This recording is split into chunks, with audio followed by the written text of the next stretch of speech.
A very good morning, all of you. I hope all of you are doing well and all of you have enjoyed your Sunday.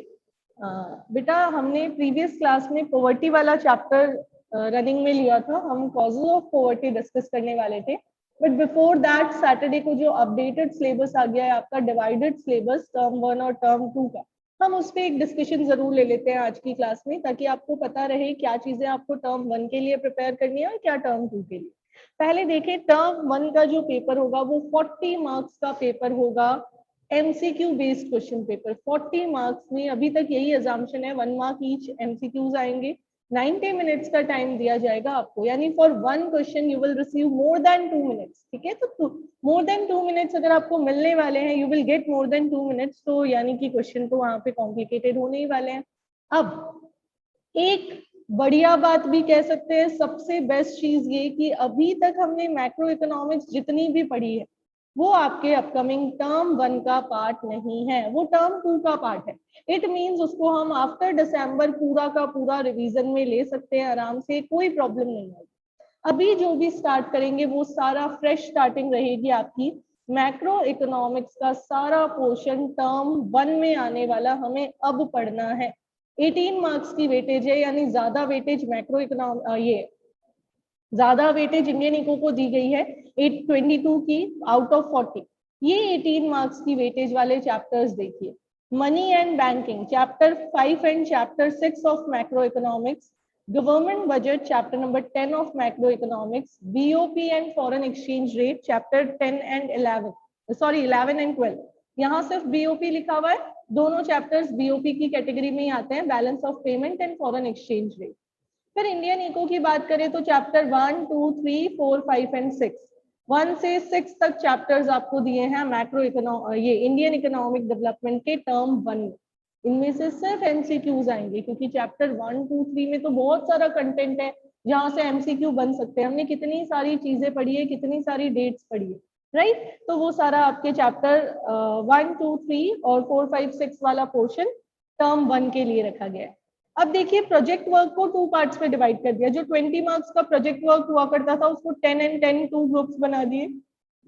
10 marks project के आपके term 1 में ही चले जाएंगे नवंबर दिसंबर में, और remaining 10 term 2 में. तो हो सकता है 10 के लिए फाइल बनवाई जाए और 10 के लिए आपका जो रजिस्टर वर्क है उससे आपका असेसमेंट और इवैल्यूएशन हो. अब देखिए, पहले ये समझिए कि चैप्टर्स में से क्या क्या डिडक्शंस हैं. मनी एंड बैंकिंग जब आप पढ़ेंगे तो उसमें से इन्होंने बार्टर सिस्टम वाला पूरा कंसेप्ट हटा दिया, बट हम उसको समझेंगे. सिंपल सा कंसेप्ट है, बार्टर सिस्टम क्या था और उसके बारे में. फिर money creation bye commercial banking system, और फिर central bank and its function. इन्होंने बैंकिंग वाले चैप्टर में से एक बहुत बड़ा टॉपिक जो है उसको हटा दिया है. बैंकिंग वाले चैप्टर में से क्रेडिट कंट्रोल का जो पूरा टॉपिक है वो टॉपिक क्वालिटेटिव क्वांटिटेटिव अप्रोचेस, उसको हटा दिया है. बट हम वो करेंगे क्योंकि इन्होंने आरबीआई का 7th function control of credit word लिख के दिया है. इट मींस हमें वो डिटेल में पढ़ना ही है.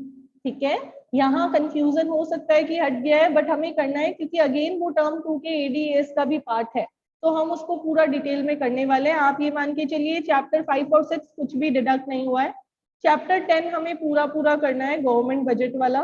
चैप्टर 11 और 12 में कुछ इंटरनल टॉपिक्स डिडक्ट हुए हैं, जो हम चैप्टर करेंगे तब आपको बता दिया जाएगा.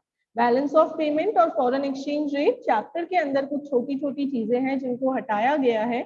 जब हम चैप्टर डिस्कस करेंगे तो आराम से हो जाएगा. ये मैक्रो का पूरा वो पोर्शन है जो बहुत सिंपल है, कैलकुलेशन वाला है ही नहीं. गवर्नमेंट बजट में थोड़ा सा आएगा, फिस्कल डेफिसिट वगैरह कैलकुलेट करना, वो हम कर लेंगे, और बैंकिंग में एक न्यूमेरिकल आएगा. बाकी सारा सिंपल सा पार्ट है. इंडियन इको 1, 2, 3 पूरे पूरे. पॉवर्टी में यहाँ के अकॉर्डिंग ये जो इन्होंने लिख के दिया है, absolute and relative poverty and main programs for poverty elevation.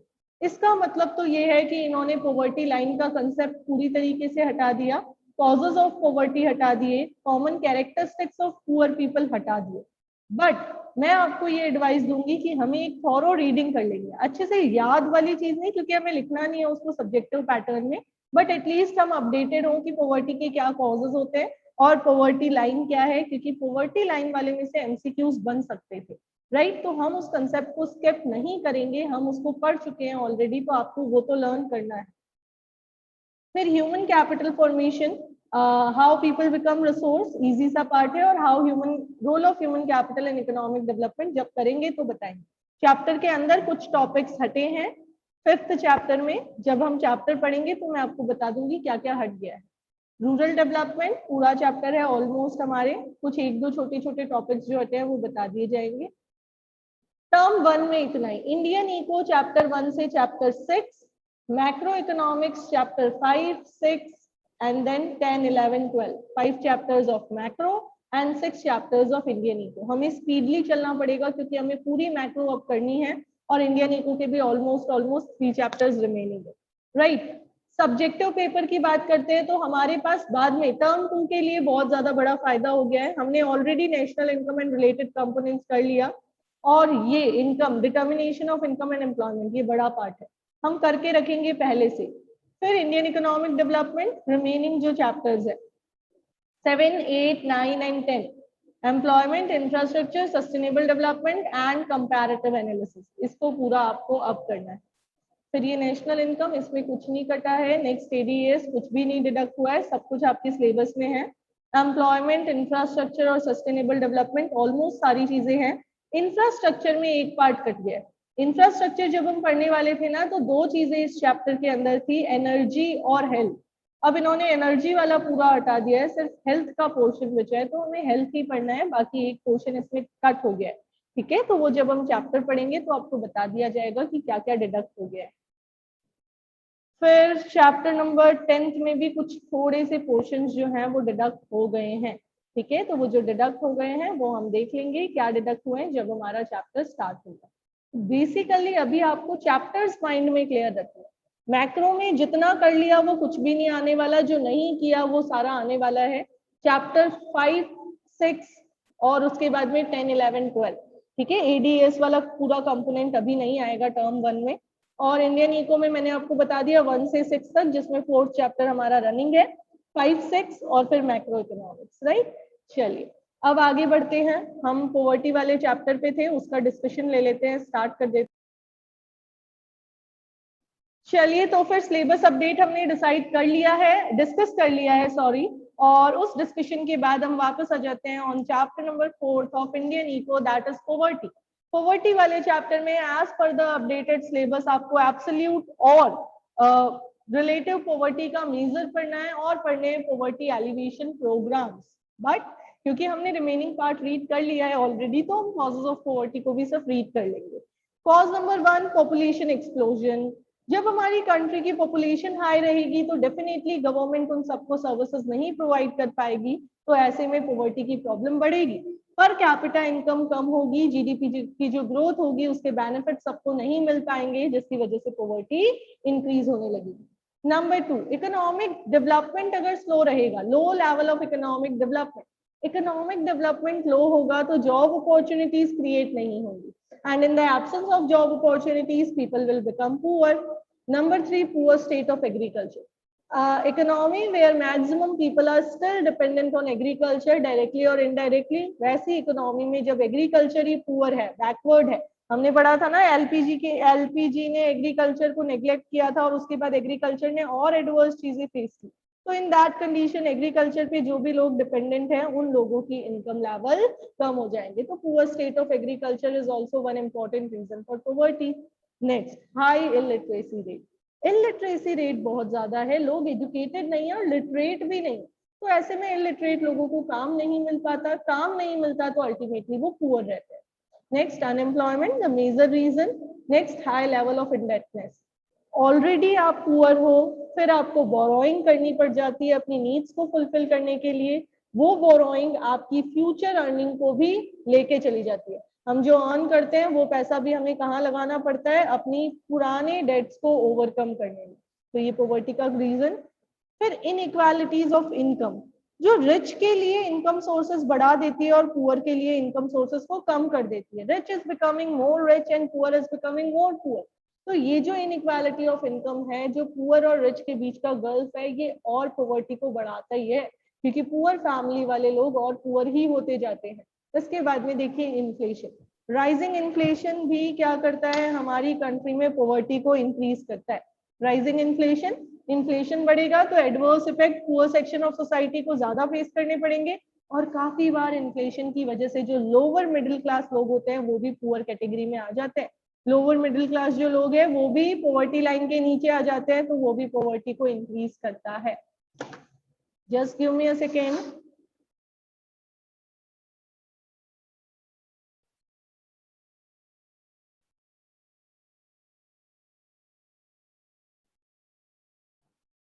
तो हमने कॉजेस पढ़ लिए। ये जो कॉजेस है इन्हें टू पार्ट्स कर दिए, हैव्स और हैव नॉट्स। ये हमने शायद लास्ट क्लास में डिस्कस कर लिया था, ऐसा मुझे लग रहा है, रिपीट हो गया है टॉपिक। चलिए, हाँ, कॉजेस ऑफ पॉवर्टी हमने ऑलरेडी डिस्कस कर लिए थे, हमने रिपीट कर लिया है टॉपिक को। चलो अब हम पढ़ेंगे government approach to remove poverty. Government ने पॉवर्टी को रिमूव करने के लिए क्या क्या किया। हमारे इंडियन इकोनॉमी में गवर्नमेंट ने पॉवर्टी को रिमूव करने के लिए 3 स्पेशल प्रोग्राम्स लगाए। 3 अप्रोचेस थी। प्रोग्राम्स वैसे तो बहुत सारे थे, बट अगर मैं शॉर्टलिस्ट करूं कैटेगरी वाइज तो 3 कैटेगरीज में गवर्नमेंट के एफर्ट्स रहे। Effort number 1 was a failure, growth oriented approach. जब हमारी गवर्नमेंट आई, इंडिपेंडेंट इंडिया की गवर्नमेंट, तो उन्होंने इस अप्रोच को इनिशिएट किया, बट क्योंकि गवर्नमेंट के पास एक्सपीरियंस नहीं था तो उनकी ये जो फर्स्ट अप्रोच थी ये सोसाइटी में वेलफेयर नहीं ले पाई। ठीक है, नेक्स्ट पॉवर्टी एलिवेशन प्रोग्राम्स हम पढ़ेंगे। बहुत सारे प्रोग्राम्स जो गवर्नमेंट ने लॉन्च किए, और next minimum needs program. Second और थर्ड तो सक्सेसफुल थी, first one was not successful. पढ़ते हैं फर्स्ट अप्रोच। गवर्नमेंट को लगा कि अगर इकोनॉमी में पॉवर्टी को कम करना है तो जीडीपी की ग्रोथ कर देते हैं। ठीक है, उन्होंने मैक्रो इकोनॉमिक्स पे फोकस किया और उनको लगा कि जीडीपी बढ़ेगी, मोर जीडीपी मींस मोर वेलफेयर, तो चलिए मोर जीडीपी पे फोकस करते हैं। ऐसा इंडिपेंडेंट इंडिया की गवर्नमेंट की प्लानिंग थी।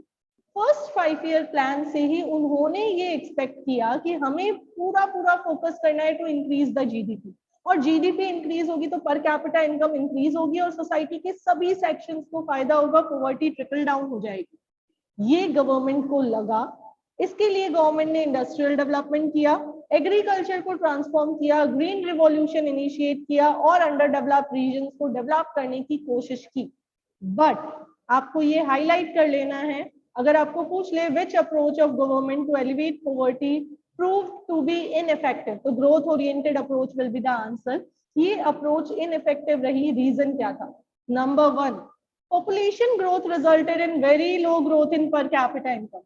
We were successful in increasing the GDP, but we were unable to control the rising population। तो पॉपुलेशन, हमने जीडीपी एंड वेलफेयर में एक पॉइंट पढ़ा था ना, पॉइंट नंबर 5 लिमिटेशन का, कि अगर growth rate of population GDP की ग्रोथ रेट से ज्यादा होगी तो जीडीपी की ग्रोथ आपके लिए वेलफेयर नहीं लाएगा। Same happened with India. Number 2, green revolution in some areas increased the disparities between large and small farmers। बड़े बड़े फार्मर्स को तो फायदा हुआ, छोटे फार्मर्स को तभी तक हुआ जब तक गवर्नमेंट ने सब्सिडीज दी। उसमें भी आपने पढ़ा है आर्ग्यूमेंट्स अगेंस्ट सब्सिडी की, सब्सिडी भी अल्टीमेटली फर्टिलाइजर इंडस्ट्री और बिग फार्मर्स के पास चली जाती थी, तो इसने गैप को बढ़ा दिया, डिस्पैरिटीज को बढ़ा दिया। नंबर 3, गवर्नमेंट ने जो लैंड रिफॉर्म्स इनिशिएट किए थे वो भी एक फेलियर रहा। हमने पढ़ा था केवल 2 स्टेट्स में लैंड रिफॉर्म सक्सेसफुल था, बाकी सब जगह लोग लैंड को रीडिस्ट्रीब्यूट करने में गवर्नमेंट का सपोर्ट नहीं कर रहे थे। तो अगेन जो ग्रोथ ओरिएंटेड अप्रोच में गवर्नमेंट ने ये कोशिश की, ये फेल हो गई। Next, the benefits of economic growth did not trickle down to the poor, यानी जो इकोनॉमिक ग्रोथ हुई उसके फायदे पुअर तक पहुंचे ही। ठीक है, अब आगे देखिए। Due to the ineffectiveness of growth oriented approach, policy makers started thinking that income and employment for poor could be raised through specific poverty alleviation program। अब ये रियलाइज कर लिया गया कि भाई ये तो सक्सेसफुल नहीं होगा, सिर्फ जीडीपी इंक्रीज करने पे फोकस करें तो मजा नहीं आएगा, हमें तो एक एक सेक्शन तक पहुंच के, पुअर पीपल तक पहुंच के अल्टीमेटली उनकी प्रॉब्लम समझ के उसको सॉल्व करना पड़ेगा, राइट। तो इसके लिए पॉवर्टी एलिवेशन प्रोग्राम्स आए, थर्ड 5 ईयर प्लान से स्टार्ट हुए थे। थर्ड 5 ईयर प्लान 61 से, ठीक है, और उसके बाद बढ़ाता ही गया, गवर्नमेंट ने इस पे एक्सपेंडिचर को इंक्रीज ही किया था कंटिन्यूअसली। इसके बारे में हम बहुत डिटेल में पढ़ेंगे अपने इसी चैप्टर में, और ये आपके सिलेबस का एक अच्छा पार्ट बन चुका है। Number 3, minimum needs program. Fifth 5 year plan से गवर्नमेंट ने मिनिमम नीड्स प्रोग्राम स्टार्ट किए। इसका टारगेट ये था कि पुअर पीपल का स्टैंडर्ड ऑफ लिविंग इंप्रूव किया जाए, उनकी बेसिक कंजप्शन नीड्स को तो फुलफिल किया जाए। इसमें गवर्नमेंट ने 3 प्रोग्राम्स इनिशिएट किए, public distribution system, integrated child development scheme and mid day meal scheme. बहुत सारे एमसीक्यूज बन सकते हैं इनमें से, आपको डेट्स भी याद रखनी पड़ेगी और आपको कुछ फुल फॉर्म्स भी याद रखनी पड़ेगी। तो ये वाला पूरा पोर्शन हम पढ़ेंगे कल की क्लास में, ठीक है, ये पढ़ेंगे कल। आज की क्लास यहीं ओवर करते हैं, टॉपिक हमारा यहीं कंप्लीट हो गया है। इसको रीड करके रखिएगा, हम पूरा डिस्कशन लेंगे नेक्स्ट क्लास में।